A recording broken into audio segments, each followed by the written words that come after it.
वासुदेवाय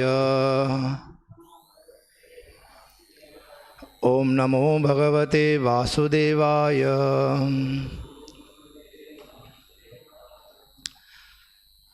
Today we are reading from Srimad Bhagavatam, Canto 10, Chapter 24, chapter entitled Worshipping Govardhana Hill, text 14.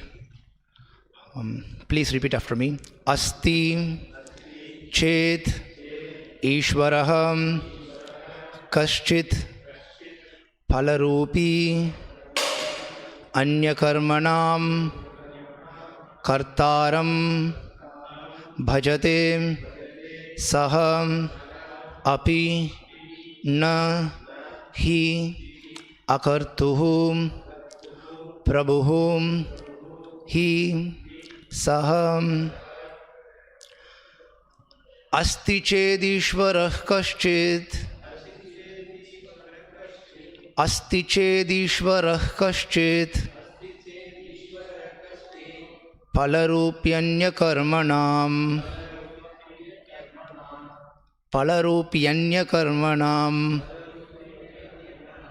Kartaram Bhajate Sopi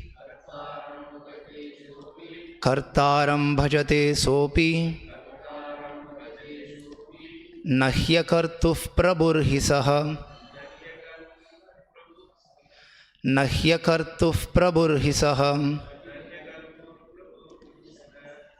Asti Chedishvarah Kaschit Palarupyanya Karmanam Kartaram Bhajate Sopi Nahyakartuf Prabhurhisaha.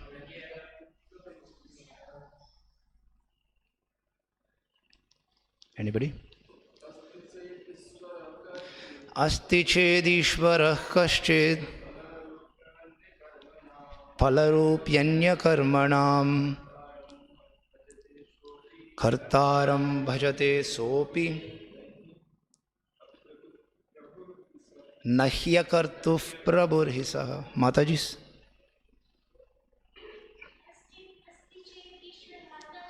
Asti Chedishvarah Kaschit Palarupyanya Karmanam Kartaram Bhajate Sopi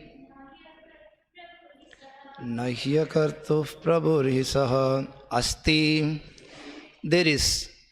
Chet, if hypothetically. Ishvaraham, a supreme controller. Kaschit, someone. Palarupi, serving to award fruitive results. Anyakarmanam, of the activities of other persons. Kartaram, the performer of activity. Bhajate, depends upon. Saha, he. Api, even. Na, not. He, after all. Akartuhum, of one who performs no activity. Prabhuhum, the master. He, certainly. Saha, he. Translation and purport by the disciples of His Divine Grace A.C. Bhaktivedanta Swami Srila Prabhupada, founder of International Society for Krishna Consciousness. Translation. Even if there is some supreme controller who awards all others the results of their activities, he must also depend upon a performers engaging in activity. After all, there is no question of being the bestower of fruitive results unless fruitive activities have actually been performed. Purport. Here Lord Krishna argues that if there is a supreme controller, he must depend on a performer of activity to reciprocate with and must therefore also be subject to the laws of karma, being obliged to award happiness and distress to conditioned souls according to the laws of good and evil. This superficial argument neglects the obvious point that the laws of nature that prescribe the good and bad results of pious and impious acts are themselves creations of the all-good Supreme Lord. Being the creator and sustainer of these laws, the Lord is not subject to them. Furthermore, the Lord is not dependent on the work of the conditioned souls, since He is satisfied and complete within Himself. Out of His all-merciful nature, He awards the results appropriate to our activities.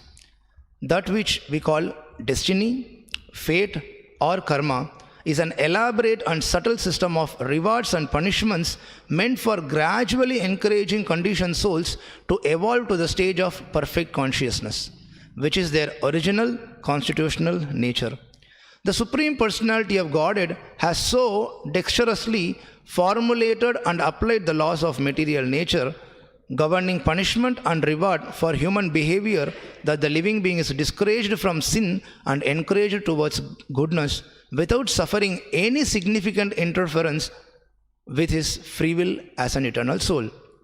In contrast to the material nature, the Lord exhibits His essential nature in the spiritual world, where He reciprocates the eternal love of His pure devotees. Such loving affairs are based completely on the mutual freedom of the Lord and His devotees, not on a mechanical reciprocation of coinciding selfish interests. The Supreme Lord, assisted by His pure devotees, repeatedly offers the conditioned souls of this world the opportunity to give up their bizarre attempt at exploiting the material universe and go back to Godhead for an eternal life of bliss and knowledge. Considering all these points, the atheistic arguments given here by Lord Krishna in a playful mood are not to be taken seriously.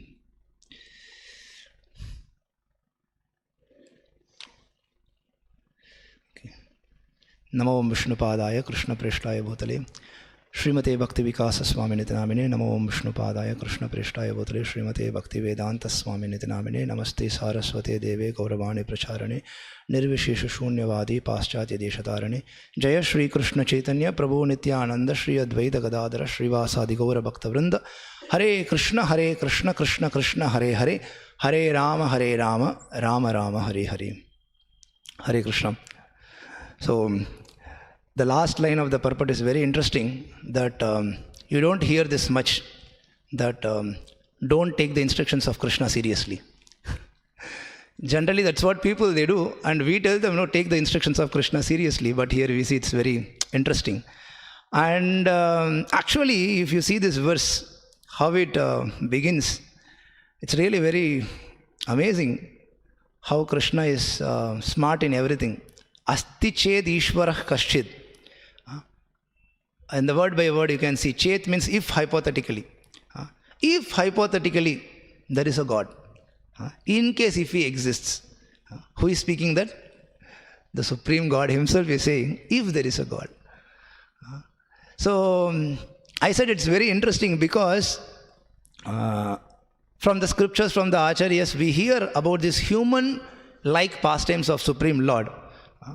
Those who understand, those who hear about this human-like pastimes of Supreme Lord, those who understand that, for them this is interesting.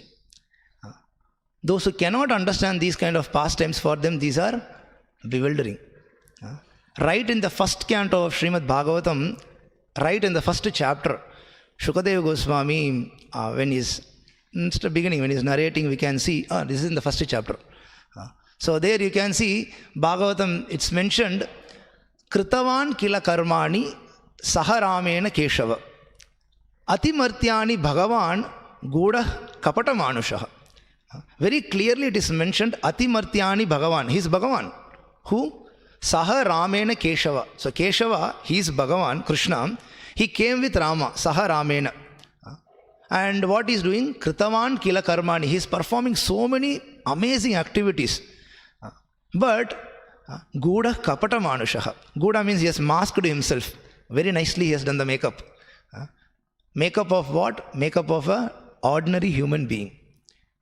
Therefore, when people they see this masked person, then immediately they consider him also as an ordinary human being. Krishna says in Bhagavad Gita, right?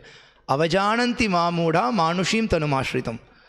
Even when I come in this apparent human-like form and I perform pastimes in such a way, those who don't understand me, avajananti, they are Muda. Because they consider me to be an ordinary human being. But though I am acting like that, I am still Supreme Bhagavan. So those who don't understand these human-like pastimes of the Lord, for them it's bewildering. Actually, Kunti Maharani is saying it's misleading them.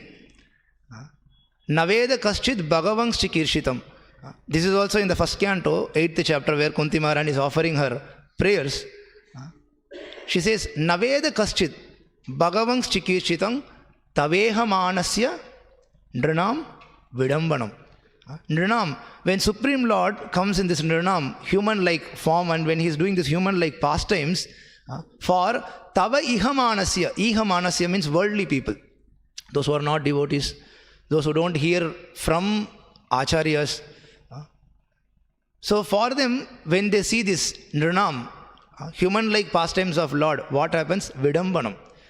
Many places Prabhupada translates this word Vidambanam as bewildering, but if you see in that verse, word to word meaning, and even in translation, Prabhupada translates it as misleading. This human-like pastimes of Lord are actually misleading people. We can see that, right? When people, they hear, when we tell them the pastimes of Krishna, then immediately they will question, oh, he was stealing. Right from his birth, he was stealing. And he told Yudhishthira to speak lie. He made Arjuna to kill his own grandfathers, teachers, uncles. And he himself killed his own uncle. Throughout his life, daily his pastime was killing somebody. Then what kind of God is he? And of course, Rasa Leela. Completely misleading. Completely they are thinking, how can he be God? There is no way. Because God means he should be all good, all powerful. But here we don't see anything good. So even those kind of pastimes are bewildering for them. What to speak about this chapter when they hear from Krishna himself that Asti ched Ishvara kaschid, in case if there is a God. And actually when this Dasha-avatar, we all, whenever some appearance day of Lord comes, we sing this song, correct? Dasha-avatar Stotram. But generally, if you ask anybody to list out these Dasha-avatars, they will list out Matsya, Kurma, Varaha, Vamana, Narsingha, Vamana, Parashurama, Rama, Balarama, then Krishna and Kalki they will say. But actually Krishna being source of all the incarnations, he is avatari, he is not avatar. So therefore you can see in our Gaudiya Vaishnava line, and even from the scriptures you can understand. Therefore Jayadev Goswami in his song, he doesn't mention Krishna there. Whom he mentions? Who is there as the 9th Leela avatar? Buddha. And when we mention this to people, they get completely puzzled. How come Buddha is an incarnation of Krishna? What did Buddha preach? What did he do? He completely rejected Vedas. There is no any concept of soul in Buddhism. They have the concept of reincarnation, but what is reincarnating? It's not clearly defined. There is no concept of soul. And of course, there is no any concept of God also. So when somebody is preaching to reject Vedas, reject soul, reject God, how can he be an incarnation of Krishna? This is what people they ask. But sir, if you read the 24th chapter of the 10th canto of Bhagavatam, you will see that Krishna himself is speaking atheism here.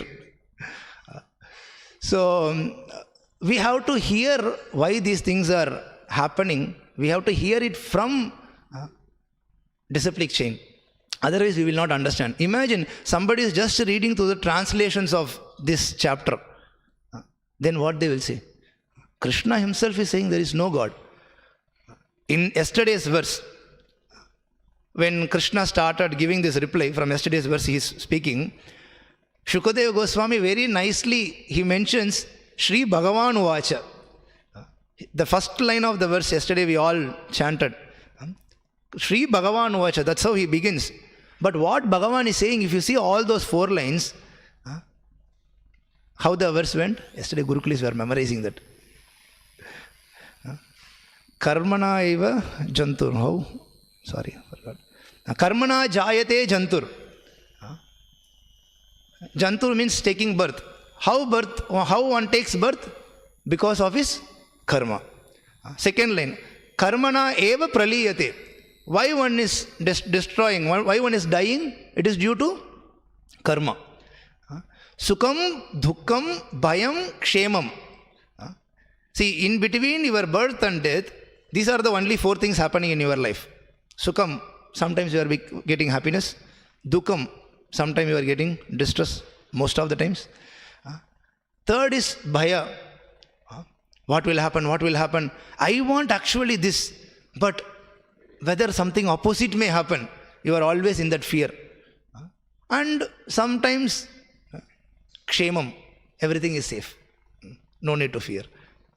So these 4 things are happening in one's life. So those things are also happening because of what? Sukham, dukkam, bhayam, kshemam, karmana eva abhipadyate. That is also just because of karma. Where is the picture of God in this?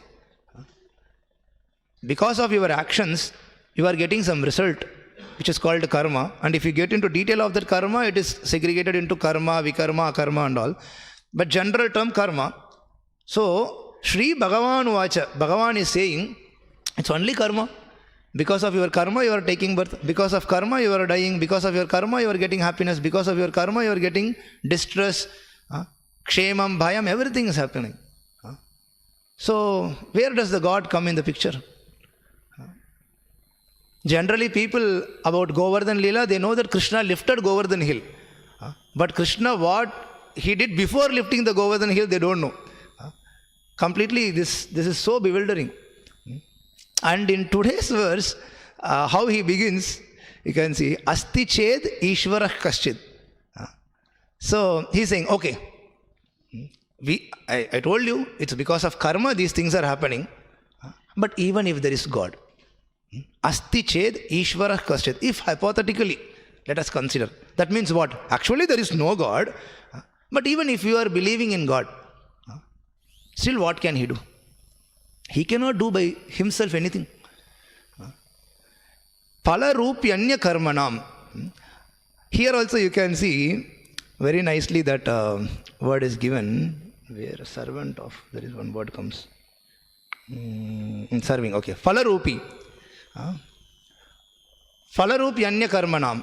So phala rupi, the word by word translation you can see, serving to award fruitive results. Why he is there? He is not controller and all.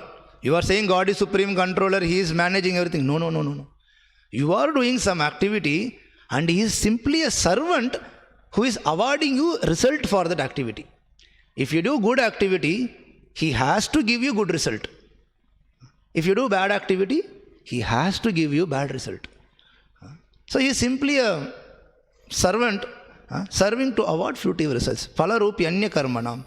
And if you don't do any activity, he is not going to give you anything. That is the next 2 lines of this verse. So generally people also ask the same question to us. If I am good, good will happen to me. Why I have to go to temple? Why I have to pray? Why I have to worship? Why I have to bow down in front of him? I will be good myself. So this argument may look very logical, very sound, but with one simple small question, this argument can be completely broken down. Okay, sir, you are saying by doing good activity, you will get good result. By doing bad activity, you will get bad result. But who decides what is good activity, what is bad activity? Because if you are deciding, you will decide something. If I am deciding, I will decide something. For simple example, I am riding in my two-wheeler, my own two-wheeler, which I purchased with my own money. I am driving on the road. I am not wearing helmet. Traffic signal is there. Police comes and suddenly stops me. And first thing what he will ask, where is your helmet? If I say, sir, what is your problem? My bike, my helmet, my head, It's about my concern whether I am wearing or not. I don't want to wear it. Nothing bad is going to happen to me. What he will do? Correct. Your head, your helmet, your bike, you go. He will not allow me like that. Maybe at the beginning, he might have thought to put only 500 rupees fine. After all the big speaking, he will put it as 1,500. Because there, the action, what is correct, what is wrong, is not decided by me. It is not decided by us. It is decided by the government. And based on the decision, if you act rightly, if you wear helmet, he is not going to stop you. If you don't wear helmet, he will stop you. You may say, sir, what is the wrong in driving left or driving right? In your country, everybody is driving left. In America, everybody is driving right. So I will drive right here in India also. No, you cannot do. Because Indian rules, which are given by the government, doesn't say that. So similarly, here, good activity, bad activity means dharma. So who decides what is dharma? It is not you, not me, not by logic or not by argument. Tarko pratishta shrutayo vibhinnam nasav risiryasya matam na bhinnam. Who knows what is dharma? How we can define dharma? Tarka, by logic, by dry arguments, you cannot decide what is dharma. Tarka apratishtam, you cannot decide. Shrutayo vibhinnam. I have read so many shrutis, so many scriptures. Now I will tell what is dharma. No, you cannot say. Nashav rishiryasya matam na bhinnam. Even rishis, they have difference of opinions. So who will tell what is dharma, what is correct? So same thing is here. We cannot, this is right activity, this is wrong activity. So that knowledge is given by Krishna only. So therefore we have to accept God. He is the supreme controller. So this makes, he is serving to award fruitive results. He is dependent on your karma, dependent on your activity. No, that is not God. God is supremely independent. He can, this minimizes the power of God actually. There is I forgot that philosophical name. When we define God, we say He is all powerful, all merciful, all good. We define like this. But there is a section of people, those who are atheists, they are there. They say, see, so many bad things are happening in the society. If God is there, He is daily seeing that, He would have stopped that. He is not stopping. That means there is no God. So this is one sect of people. When they see the karmic reactions, sufferings, they say there is no God because God is not stopping. And there is another section of people, they are saying, no, God is all powerful, this, that, they explain so many things. In between them, there is a sect. No, not agnostics. There is the, I forgot the name, that philosophy has one name, theodicy.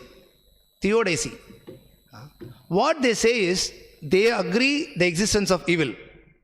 They say there are sufferings, these are so many things are there.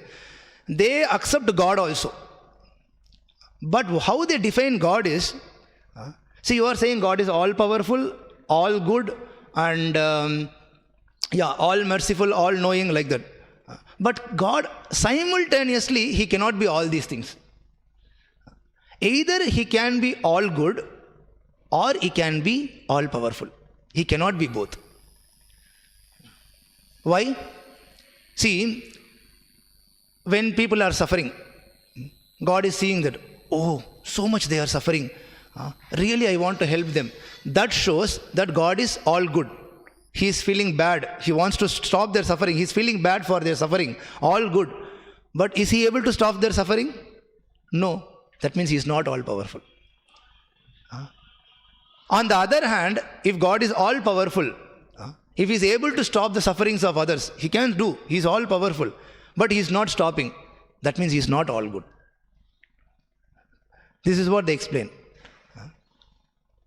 But no. God is so powerful that here in the purport, very nicely, the disciples of Prabhupada, they were explaining that this karma, this is an elaborate, subtle system of rewards and punishment meant for gradually encouraging conditioned souls to evolve to the stage of perfect consciousness, which is there original constitutional nature. This system, what Bhagavan has made, karma, if you do this activity, you get good result, you do this, you suffer. All these things are there to make one evolve to the pure consciousness level. So, Lord is not under your karmic activity or karmic reaction. He is completely above that. He is the one who is awarding. If He wants, if He decides, He can change it in a moment. Here they are saying, if you do good activity, you will get good result. If you do bad activity, you will get a bad result. But actually, if Bhagavan wants, even if you do a bad activity, He can still give you good result. If He wants. We are not saying you do bad activity and Bhagavan will give you. Here just we are explaining that God is that much powerful. How much powerful He is? See, all our karma, fate, everything is written. Everything is predestined, given. All these lines are showing what is going to happen in your life. But how much powerful God is, Prabhupada used to say, if you simply clap your hands in Kirtan, all the lines will change. Bhagavan can change your karma. Simply by clapping your hands. That much powerful He is. Then what to speak of surrendering fully? The devotional service, first two aspects you can see, Kleshagni and Shubhada. This is not for the perfectionists in devotional service. This is even for the practitioners. Once one starts performing devotional life, first thing happens is Kleshagni. All his sinful reactions are burned. Shubhada, all the auspiciousness are developed. This is even in the beginning. Then what to speak of completely surrendering? So that much powerful Bhagavan is. And when one surrenders to Supreme Lord, whatever karmic reaction he has, we see right in the Bhagavad Gita, Krishna says, Sarva dharman parityajya mam ekam sharanam vraja aham tvam sarva papebhyo mokshayishyami masucha. So Prabhupada in one of the lectures, one devotee asked the questions that, Prabhupada, so many lifetimes we have performed sinful actions. So will it take, how many lifetimes will it take to counteract them? Because as per this logic, you have performed so many sinful activities, so much sinful reaction is there. God has to award it to you. You have to reap that reactions. Prabhupada did not reply that. Prabhupada said, are you not reading Bhagavad Gita? What Krishna says in Bhagavad Gita? Sarva dharman parityajya mam ekam sharanam vraja aham tvam sarva papebhyo. I will remove all your sinful reactions. So how much time will it take for Krishna to do that? 1 minute is enough. That's what Prabhupada says. So if we surrender fully, whatever background we may have, even like Ravana, in Ramayana, the beautiful verses there, no? Sakradeva prapannoya stava smiti chi yachate abhayam sarvada tasmai dridam etad vritam mamaha. Rama says, I give a vow. If somebody surrenders to me just once, just even once, but seriously, sincerely, if somebody surrenders to me, I will give full protection. So this much power Bhagavan has. Not that he is servant of your activities. So when Lord Rama mentioned this verse, others were asking, oh Lord, you are saying this, but what about if Ravana comes and surrenders to you? You are saying you will give them everything. So if Ravana comes and surrenders to you, what you will do? Because you have already said Vibhishana that you are going to give Lanka to him. If suddenly Ravana comes, he says, Bhagavan, I am also surrendering unto your lotus feet. So I will rule some kingdom, give to me. What you will do? Now you are in a difficult situation. Already promised to Vibhishana that you are giving Lanka. You know what Ram said? I will give Ayodhya. So this is Bhagavan. He can do anything. He can change anything in a moment if we are qualified for such things to happen. Hare Krishna. Already 3 minutes late. Srimad Bhagavatam ki jai. Srila Prabhupada ki jai.